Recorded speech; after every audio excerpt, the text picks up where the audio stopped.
I've been through so many interviews, I can just go with the flow. Oh, okay. 300 or 400 right. in about 5 years. So there isn't hardly anything anybody can ask me where I would have to think about it. All right. I just want to know who you are. I've seen there are abbreviations as titles on your name, next to your name. I am not sure what is it that that they stand for. So I just want to know who you are and what is it that you do. Well, the HE is His Excellency. The AMB is Ambassador. I am a global ambassador for the United Refugee Green Council of Cyprus. And more recently, this last year, I have become a United Nations Peace Ambassador at Large. So the ambassadorship goes both ways in there. My first name, Terry. Earthwind is an unusual second name. It is my tribal name. I'm American Indian. I'm Chickamauga Cherokee, and that is my tribal name. And then Nichols is my given name. So Ambassador Terry, a lot of people call me. Oh, okay. Where are you based now? I'm based out of Asheville, North Carolina, central eastern United States, in the mountains, in the Appalachian Mountains. Oh, okay. How did you came about, deciding to write the books? I mean, I see a whole lot of books behind you. What motivated you to do that? Yes. Well, I'm a writer. Stephen King writes like I do. He writes small books, and then over a series of books, he puts them together, and all of a sudden there's a movie. So I like that concept. So I started writing books, starting with that one, Profiling for Profit. That one is a teaching book. It's about an hour and a half read. It shows how to read people's involuntary muscle movements and head movements in real time to determine if you're getting your message through to them, okay? And how to act in a networking situations and different things, even on here. So that was kind of interesting. So I have 5 books now. Now, right directly behind me is 2 books side by side. And those 2 books are the first 2 of 13 books about my life's journey and how I was born and raised to about 45, thinking I was 4th generation Irish American white boy, to find out all of a sudden that I had been shielded from the fact that I'm a Native American until it was time for me to make a decision whether or not I wanted to go what we call the red road, or go Native, or stay in mainstream society. So I decided to do both.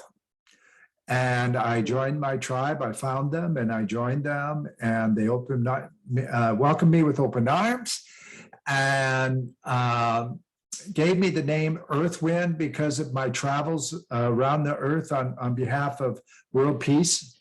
Okay. So my tribal name is Gado Onule, his breath across the earth, or Earthwind. So that's a little bit of family history. And I'm also a coach and a mentor in a business. I've about 1,500 clients and mentees over about 35 years now that I've helped. So I've written some books on business. My business partner and wife has been part of a couple of those. And my association with the Global Institute of Thought Leadership came about this book, Winning the War for Talent in the 2020's.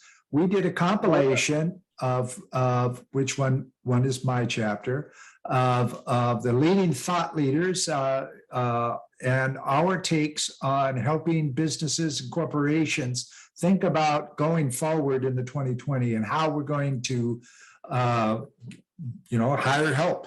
That's a challenge right now. And it requires a whole new way of thinking. True. That is so true. Have you had so many people, engaging with you regarding the very same book? Because that is one of those that caught my attention. Winning the Wars for Talent. I think it's a challenge, yes, and with the 4th industrial revolution coming. How have you been able to advise? I tried to read the first, I think the explanation of what the book is all about, but I'm still yet to read the details. How have people, received the book and the advices you have given them? The book has been well accepted.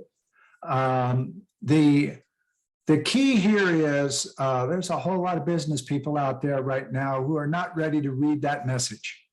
So it's not, it's not really getting through to them. Here, I believe in the next 6 months or by the middle of 2022, they're going to want to read the book.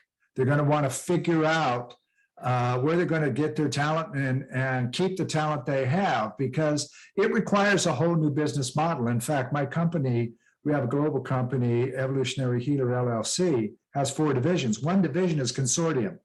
That is consulting directly with corporations on a new business model that's achievement-based instead of goals and timelines-based, because we have proven that if you have a bunch of employees, something like Sir Richard Branson and Virgin, take care of your employees, they'll take care of your customers, okay?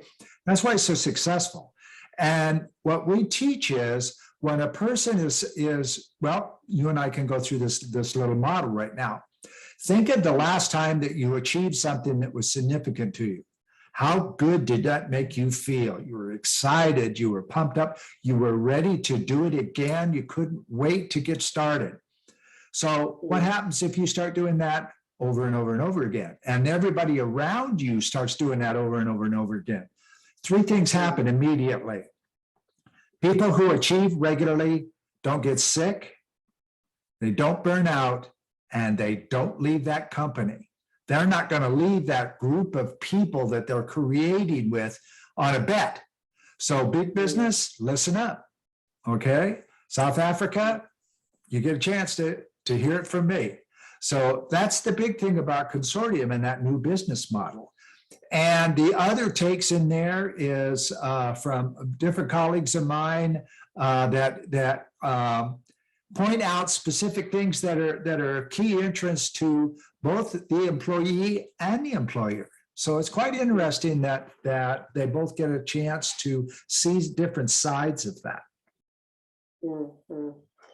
In South Africa, there is a perception that you would only be considered for specific positions if you are linked to a specific political party, without mentioning names, which they will term deployment. I don't know if in your country it happens like that, but I'm just looking at your book now and winning the war for talent versus the deployment where people will be aligned to political parties, but at the same time they get to the space where in government, for instance, they will have to do the work and holding highest positions like strategic positions. What advice would you give as part of winning the wars and also evolving, because I see Evolve on the other side, which is the book that I think it might be quite interesting too. That's a practical guide for business owners, SMEs. That's a good book. All of my books are available on Kindle too, so they're all ebooks. So it doesn't matter if you're where you are in the world, because I have clients and customers all over the world. Our company is in 13 countries on 6 continents. So we do business in 6 languages. So we make it easy for people. The key here is, life is life. And so if you're going to succeed anywhere at most anything, you learn the rules and learn how to stretch them, but never break them. Always tell the truth, but not always be telling the truth. What does that mean? That means if somebody asks you a question, truthfully answer it. Now, truthfully answering it doesn't mean that you give them a long, drawn out explanation of the response. You just respond to it. You're not being dishonest, but you're not giving them things to fire back at you on or anything like that. And, I think it was the famous American author, Mark Twain, always tell the truth. You never have to remember what you said. Right? Very good stuff. And, it is a war for talent out there. That's the old paradigm. That's the old business model is I got to have your people. I got to have the best. I got to do this. I got to do that. Well, you don't have to. You get to attract the best of the best because the best of the best want to work with the best of the best. So if you set up a proper example for yourself, your employees, your company, your reputation in the community, all of those types of things as honest, ethical, hardworking, and achievement-based leader, where you're making your people better than you are. All right. You will succeed and people will come knocking on your door. All right. You never see, or I've never seen an advertisement for a middle to upper, middle executive or higher anywhere in the Virgin world. Okay. Never. Why? Because they go direct hire. There's super talent who wants to come and work for Branson and his people, because it's such an amazing place to work. Now, am I pushing Virgin? Not necessarily. There's a lot of other really good companies out there that have fabulous leaders, okay? They hire people that they know is not only going to do the job, they don't have to check on them. And not only that, all they have to do is sit back and see their regular reports, their financials and stuff like that. The stakeholder and expectations are at this level, and everybody's performing and making things happen at this level. Don't touch it. Don't touch it. Let those people do their work, right? So that's important as well. And when I consult with people and companies, I mentor a lot of very senior people, quite a few right now in Africa, sub-Saharan Africa right now, actually. And I help them create this vision of success for themselves. And then when they have that successful vision in place, it becomes much easier to create a vision for their company. Okay, a company that's driven by a vision, they can see it, they feel it, they taste it, they utilize the language of that vision, they'll achieve it. Okay, and that's what I teach people is, number one, get rid of limited language. Sky's the limit. No, it's not. Right? Inside a box, outside a box. There's no box. Forget that. Those are limiting beliefs and limiting languages that were very popular in the 1960s. Well, it's 2021. Let's grow up and let's get real here. There's things to be done, and we all are very intelligent people. Whether or not you have any formal education or not, there are a lot of successful people in this world who have little or no formal education. But they do this, they read books, okay? They don't spend their time on television. They read books, they talk to people, they grow their minds. We're all capable of doing greatness. It's just becoming present with it. In fact, ladies and gentlemen, write this down. Presence is the point where manifestation becomes action, okay? When you're present, you're not worried about what's happened in the past, mistakes, etc. And you're not being bugged about the anxiety of the future. You're focused on what is here now. And then you start to see things manifest. It comes to light. So presence is the point where manifestation becomes action. Very, very important teaching there. That is so true. I am the founder of a platform called Are We Transforming, which is in South Africa, and it's now currently online.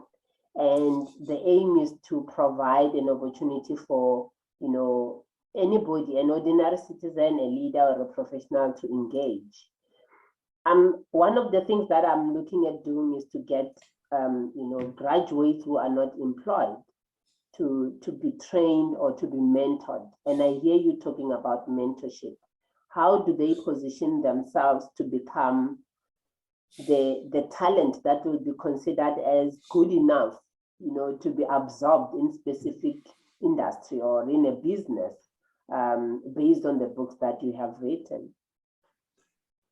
One of the, over the years, I've had several young men and women who were in high school when I first started mentoring them from Liberia, Nigeria, different places. And I taught them all one base thing, okay? And that is every day, 7 days a week, pick up a book, a newspaper, a magazine, anything, and read it out loud for 30 minutes. Okay, now that seems a little strange, but here's why.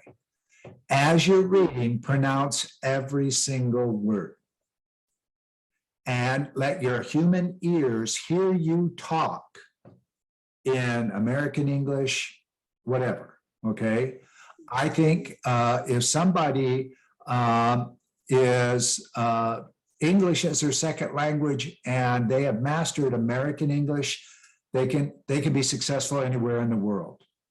There are different Englishes speaking countries out there. South Africa is one where you grew up speaking that language. You don't have to learn anything there. But when you as an individual are speaking to somebody who is a recruiter or a future boss or something like that, and you have demonstrated command of the English language over and above local rhetoric or local jargon, the local way of speaking, now you have true power. The person goes, this person is special, okay?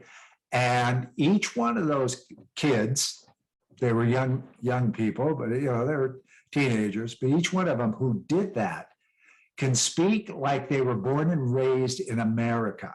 And when they talk or give presentations in their business and things like that, one was interviewed for a college. They were blown away by his command of American English. They kept asking, how many years have you been in America or whatever? Oh, I've never been to America. Well, you speak such a perfect English. How did you learn it? My mentor taught me how, right? Those people go places because they are over and above the pack, okay? I recently read something that I think is very important and relevant here, and that is successful people have libraries, unsuccessful people have big screen TVs. That's powerful. That's powerful, right? My most successful friends and colleagues all over the world read at least one book a month. Most of them read a book a week and hardly ever touch a TV. I haven't watched television in 10, 12 years. I don't need to. I have the internet, I have my news services, all those kinds of things. And this is my world, the internet. And since COVID started the last 2 years, my speaking from stage has been very curtailed. I look forward to 2022 and maybe opening it up a little bit. I'm having discussions about keynoting a major conference in Africa next March or April right now. That would be terrific. I can't wait to get on an airplane and go travel somewhere and speak, because that's my world, is speaking, right?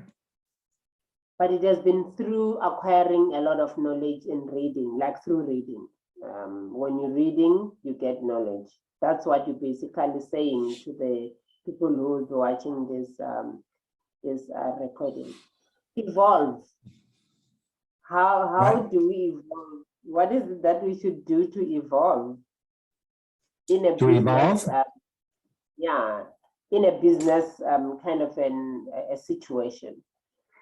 We've got a lot of small, medium enterprises or businesses in South Africa, but they are not really flourishing as we would want them to.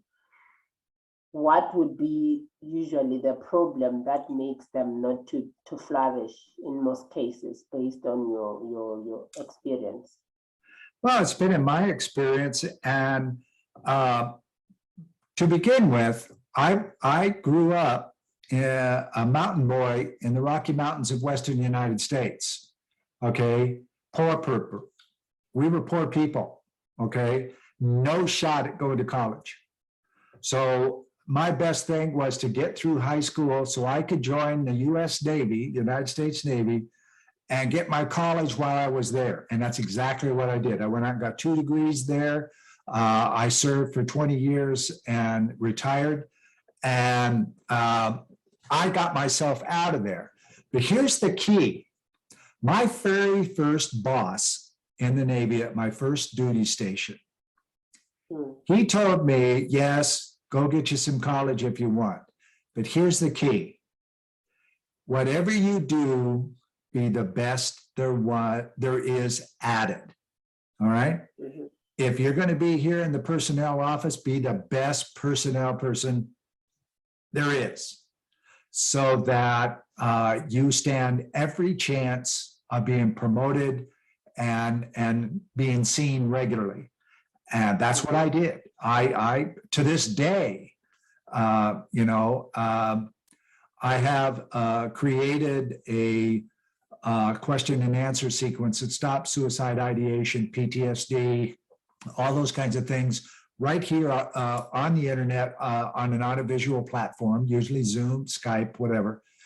And it's a one and done situation, okay? I have made myself the best in the world, okay? So when people come to talk to me, they know the best in the world is having a conversation with them. That changes the whole paradigm, okay? If I was a practitioner, well, okay, you know how to do the things. If I'm a master practitioner, you've got some experience, but when you're the number one in the world, people listen. And I don't care if it's a college professor or somebody in high school, the same respect is given. Now, it has taken me most of my life to get the titles that you see here. All right, I'm very proud of them, because world peace is my journey. And both of these will allow me to do that. Sticking up for refugees and helping with peace talks and those kinds of things. Well, that seems like a big deal to some of your listeners, but I'm 69 years old. I've been doing this a long time, and it has not been easy, but I have a vision, like what I spoke about earlier. I have a vision for world peace, and I'm locked in on that vision. And it has nothing to do with 2025 or whatever. There's no date. There's no nothing but world peace. My vision is world peace, and I eat, sleep, and drink world peace, okay? And you can do the same thing out there. Those of you who are listening right now, it takes effort. Give yourself a vision and give yourself items that you can achieve.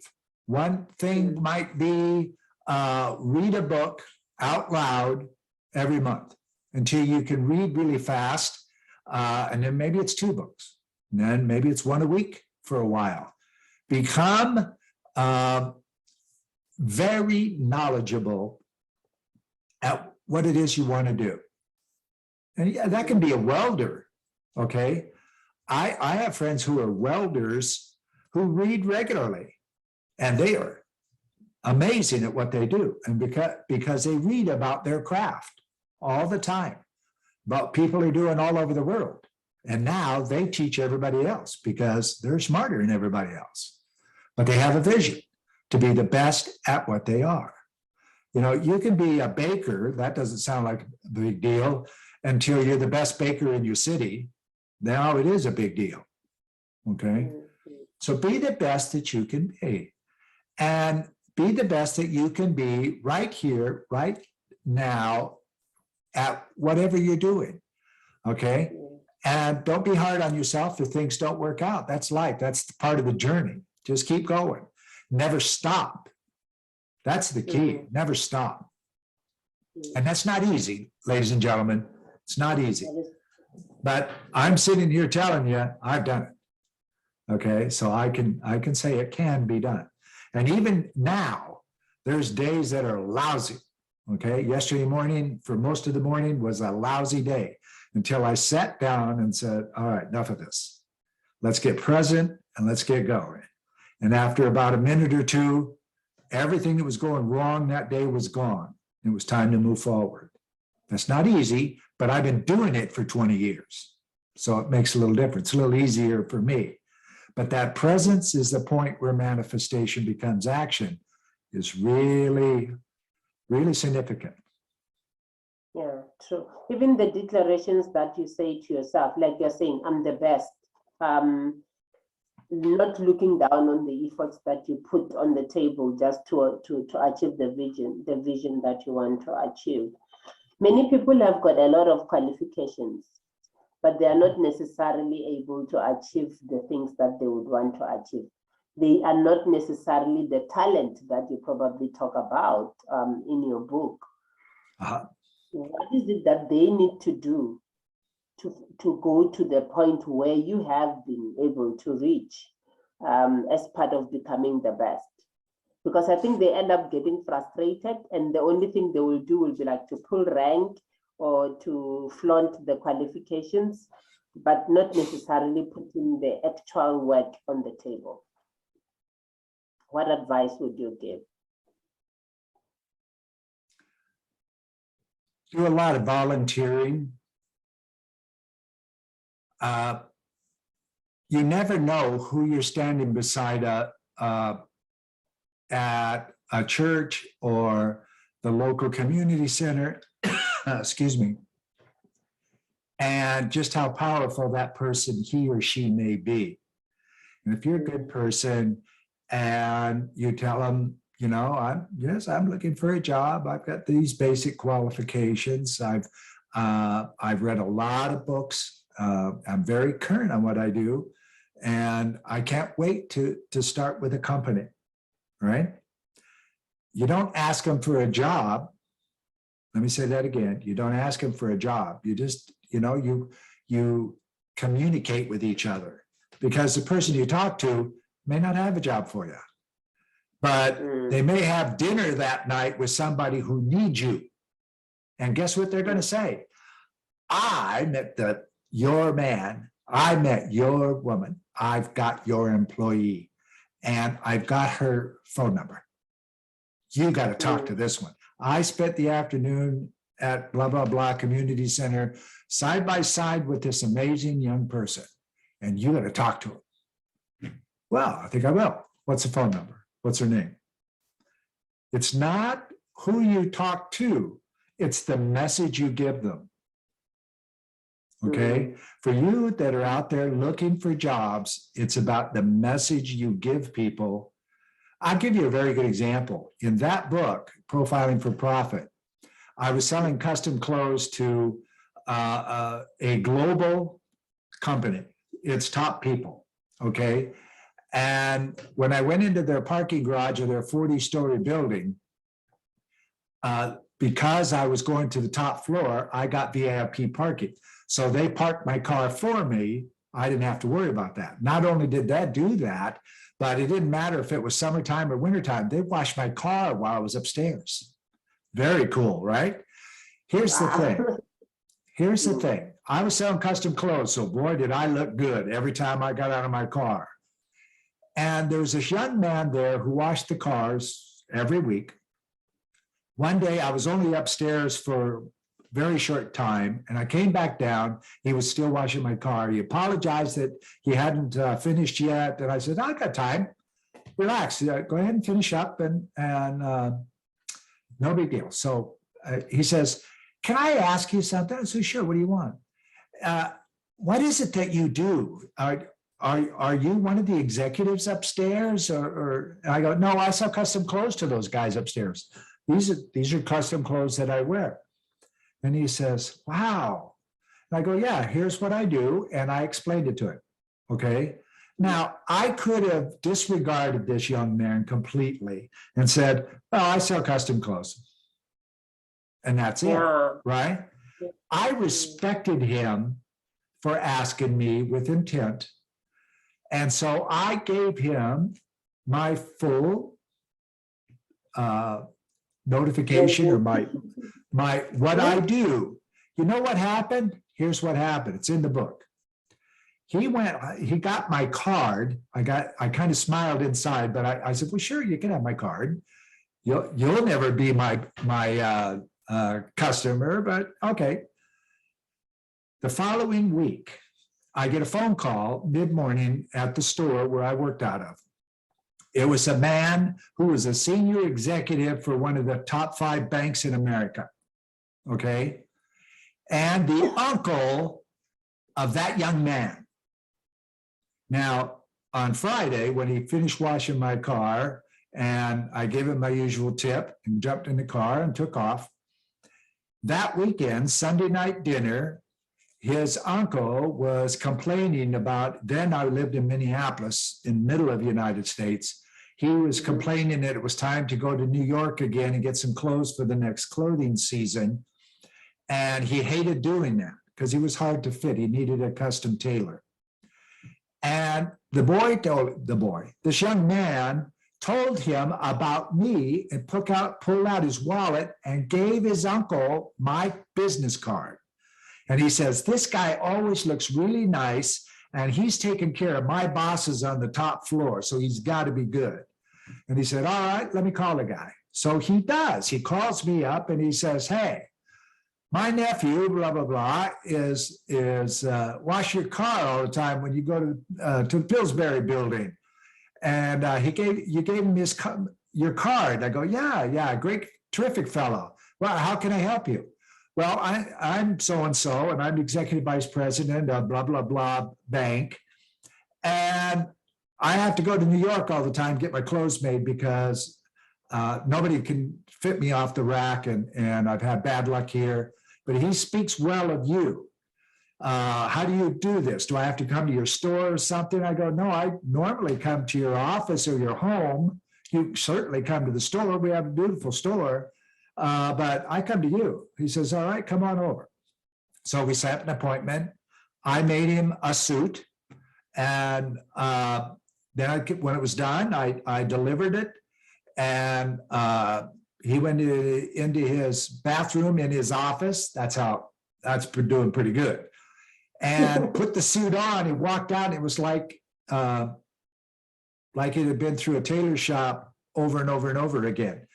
And he says, I can't believe this. I cannot believe this. You did this the first time. The people in New York, I have to go back twice minimum because they never get it right. And you got it right the first time. I said, well, that's good. That man became my number 2 customer for several years. And where did I get him? Being nice to a guy washing my car. So folks, be nice to people. If you can be anything, be kind, because it pays. That's a really good lesson. It's a great lesson. I think even myself and you now, just by sending a message to you, and then we had a chat, and they're like, no, I'll do it. Some people might think I got you from some meeting somewhere, but it was definitely because of me being receptive, and also you being receptive and giving yourself time. Okay, the story that you have just told us, and I also picked up that it deals with refugees who probably have been displaced from their homes, excuse me, and being nice and having people who have been displaced from their homes and coming to a different country, jobless, probably leaving their professions and coming to a country where they have to now become beggars or look for jobs which are not even equal to what they have gone to school for. How would you advise, people, citizens like myself, or anybody who's going to listen to this recording, how to assist towards rebuilding their lives back. Because usually South Africa, for instance, will be labeled for being xenophobic and not accepting the people who come from other countries, though there will be a little bit of, accommodating. But those who are not working will say, these people are coming to take our jobs, because the only thing they will know would be to work hard and make sure that they get something on the table to eat. How do we as the society accommodate them while we, make them become who they used to be, or even better, and become again the talent that can be sourced in different companies? That is a difficult question, and it's very valid. Any country in the world. There are business leaders that look down on refugees as losers and gangsters and all those bad words. Well, guess what? They're people like you and I.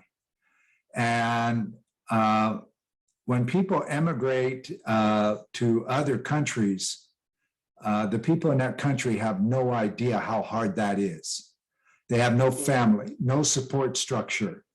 They'll take any job and they'll do it as best they can for just what you said. And that is just get food on the table, because these people are in survive mode. They're not in thrive, okay? And it'll take a long time for them to do that. One of the cleaners, the custodians in the office building that I worked at, was a medical doctor from Chile. And he was pushing a broom because he's in survival mode. Sooner or later, he's going to get an opportunity to work at a health center or do something. In the meantime, he's a volunteer firefighter and stuff. He does no medicine. He can't treat people, but he can certainly do first aid and those kinds of things. And slowly over time, it will give him new opportunities. People come into a country, people come from the Sudan or Ethiopia or whatever to South Africa. Well, they're people too, okay? Don't think for 1 second they left their homeland and everybody they know and love and everything they do to have fun and frolic in South Africa or United States. It's not about that. It's about running away from something very bad and horrific where they lived. And that's going to stay with them the rest of their life. The horrors, the post-traumatic stress that comes from that is really hard. They don't speak the language, so they have to immerse themselves in the language of the land. South Africa, for instance, how many base languages are there? Many, okay? Afrikaan, English, there's just there. And so we as people get to take a second and go, okay, let me help out these people a little bit, let them get settled, and maybe someday they'll go back to Ethiopia or Sudan or wherever and become productive citizens in their community because whatever horrors they ran away from have gone away. Everybody wants to run to America. Everybody's rich in America. Well, it's not necessarily true. In fact, it's not true, okay? The standard of living is much higher than it is in most other countries. So this big money that they hear about that people make may only get in them to survival mode. They can keep an apartment and food on the table, and that's about it. But they're making 5 times as much as they were at their professional job in another country. So it's not always what it seems. The consistent part here is 2 sides of the story. One side is welcome these people and see what you can do to help them. They will help you someday. And that happens more times than not. And once things settle down in their homeland, they're probably going to want to go home. okay? Sure. And be part of the new government or whatever it is, okay?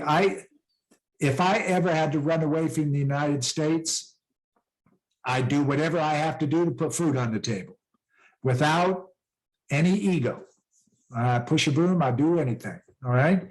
And when it was time for the opportunity to go back home to the United States, I'm gone. I'm going back to my homeland. If for some reason that doesn't happen for a very long time, then I'll probably I'll probably adopt a new homeland. And that's okay too. All right. The people who do the best are focused on one step at a time. Today, me and my family have food on the table. We have been blessed. And we have a table to sit at, right? That's survival. Thriving is we're going to get on an airplane and fly from the East Coast to the West Coast of America this weekend just for fun. That's thriving, okay?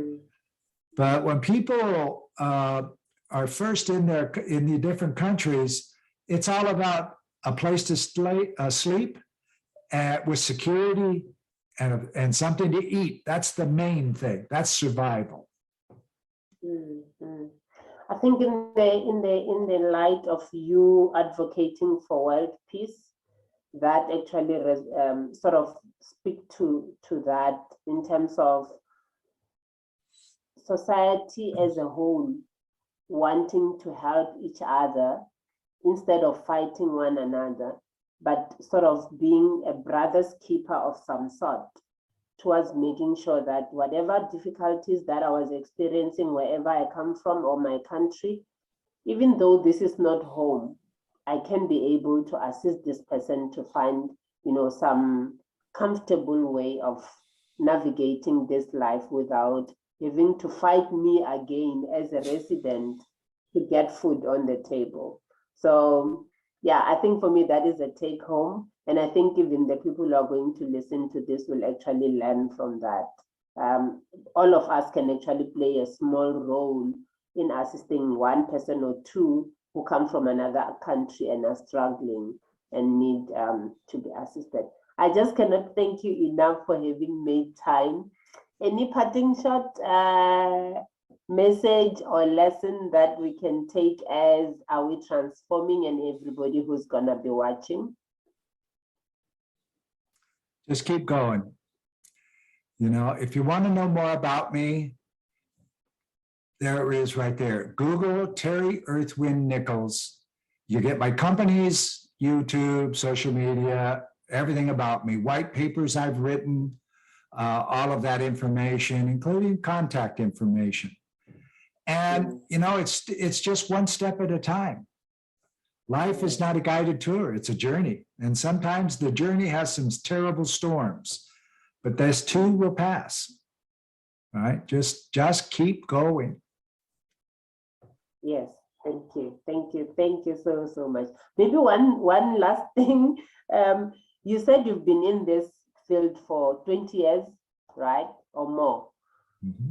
The building of the network that you have is amazing. I mean, I think I went to your platform yesterday, you were interviewing somebody, and there's like more than 55 or 60,000 people who followed you. And I believe it's because you're doing something good.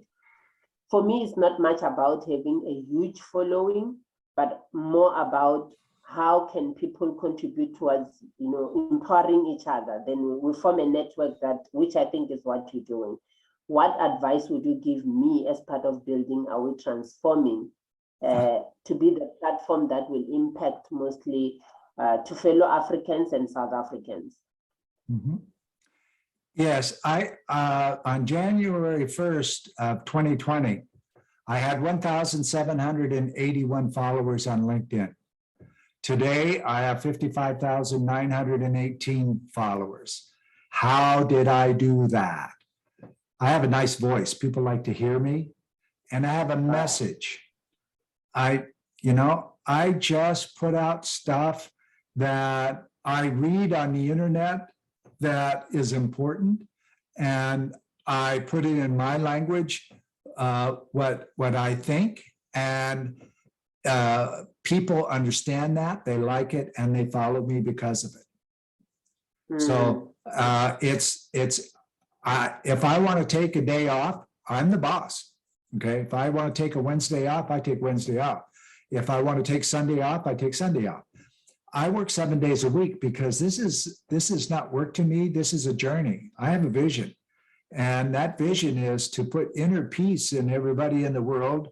And once you have inner peace, you have world peace. Because people who are at peace with themselves don't want to war with anybody. And that's the ultimate. That's the ultimate. And it's a day-to-day thing. And I like who I've become. You know, I'm a nice guy. And people like me. And I teach that. Okay, if you can be anything, be kind, and don't take any grief from people, because then you're a victim. Don't do that stuff, right? If you're right, you're right, and always be respectful. It's really, really simple, and yet it's very hard because we're emotional people. We can get upset. The worst part of the storm, ladies and gentlemen, is just before it's over. So don't worry. When everything seems to be going wrong, keep going, because the storm will end. This too will pass, like my mother-in-law says. That is great. It was really an honor to have you. We have Honorable His Excellency Ambassador Terry Earthwind Nichols. It was really a pleasure for you to agree to be on Are We Transforming? And I am Tembegile Felicia Makubele from South Africa. Thank you so very much. I really appreciate it. It was totally my pleasure. You're a terrific person and you have a great message. So to have this time with you was really an honor for me. Thank you. Thank you so much.